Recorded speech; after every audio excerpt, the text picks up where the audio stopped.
The moment the young soldier stepped onto the training field, every pair of eyes shifted toward her. Some held curiosity. Others carried doubt. But none of them knew the truth about who she really was. That truth would break a man's pride before the day ended. What city are you watching from today? If this story resonated with you, hit subscribe for more real stories about extraordinary people. Her name was Lena Hart, 26 years old, quiet, reserved, always the last one to draw attention. She arrived at the Navy SEAL training base as a support logistics officer, or at least that was the title on her uniform. Most people ignored her. Some underestimated her. And one man would soon regret it. Lena took her place among rows of recruits under the blazing morning sun. The air tasted of sweat and competition. Orders echoed across the field as hundreds of trainees moved with hardened discipline. Only she remained still, calculating, observing, and staying invisible just as she preferred. Whispers circled around her like dust in the wind. They said she was too small for the job. They said she walked like she had no weight on her shoulders. They said she did not belong in a place filled with warriors. She heard every word but reacted to none of them. General Royce, the man in charge of the base, approached with the heavy steps of someone addicted to power. He was feared more than respected. A towering figure with a sharp jaw and an even sharper ego. He scanned the recruits, and his eyes stopped when he saw her. He frowned as if her very presence insulted him. Who authorized the logistics officer to join this drill? His voice carried authority meant to intimidate. I did, sir, Lena answered. Standing straight, the general stepped closer, towering over her. This field is for soldiers with real strength, not for paperwork specialists.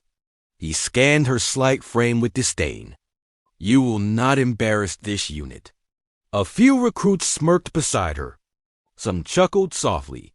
She kept her eyes forward and her tone steady. With respect, sir, I am capable of completing any drill assigned today. General Royce took it as defiance. His pride flared like a spark hitting gasoline. Then prove you can even stand with them. He snapped. The drills began. Burpees, sprints, tactical crawls, weighted carries. The kind that made grown men collapse. Lena completed them all with an expression that never changed. She moved with perfect control. No wasted energy. No visible strain. By the second hour, some of the strongest men were falling behind.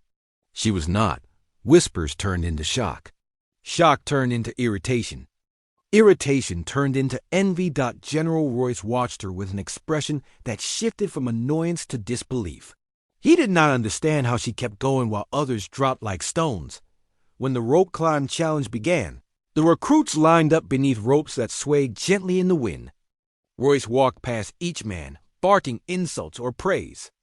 When he reached Lena, he stopped. You're still here? He growled. Yes, sir. Then climb. Show me you can even get halfway. She gripped the rope and climbed with flawless precision.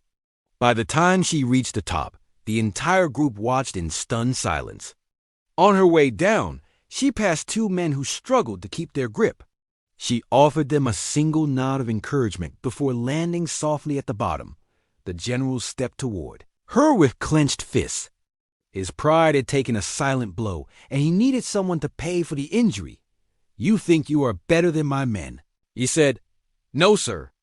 I think I'm doing my job. Your job is to know your place. His voice thundered above the field. Before she could respond, he stepped forward with an aggressive motion. His hand lifted as if he intended to strike her.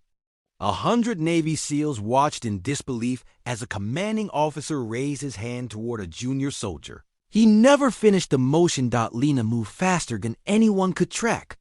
She seized his wrist, twisted, stepped inward, and redirected his momentum with absolute control.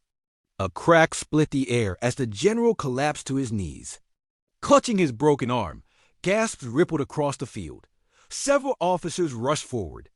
But she released the general with measured calm. Stepping back and giving space, Royce stared up at her with wide eyes filled with shock and fear. Who are you? He breathed. Lena reached slowly into the pocket of her uniform and removed an identification card stamped with a gold emblem. It was the highest clearance in the base. Only elite operatives carried it. "I am Lieutenant Commander Lena Hart," she said. "Special Operations. Assigned here for performance review of leadership conduct." A wave of realization swept across the recruits. The quiet logistics officer was not a logistics officer at all. She outranked nearly everyone present, including the man groaning at her feet. Officers froze. Recruits straightened up instantly. No one dared speak. Lena looked at the general without anger, only disappointment. "My assignment was to observe. You chose to make it something else." A medical team carefully lifted the general. His pride was broken long before his arm was. Lena turned to the recruits who had mocked her earlier. Some avoided eye contact. Others looked like they wished to disappear. She addressed them calmly. "Strength is not measured by height, noise, or arrogance. It is measured by discipline, respect, and the willingness to stand for what is right even when no one is watching." Her voice carried across the entire training field. That is what a real soldier embodies.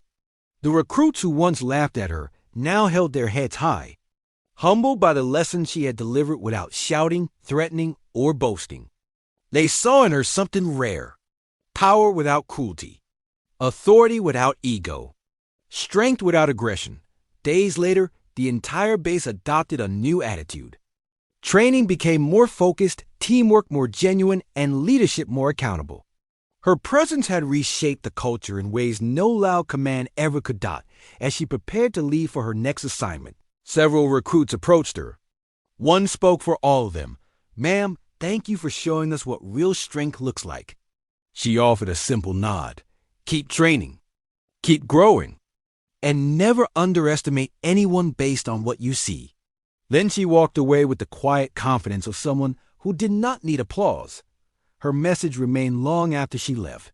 Respect is earned through character, not intimidation. True strength speaks without force, and arrogance always collapses when faced with real discipline. In the end, the general learned the hardest lesson of all. Power means nothing without integrity. What did this story make you feel? Where are you watching from? Subscribe to Soul Relief Stories for more real stories that heal the heart.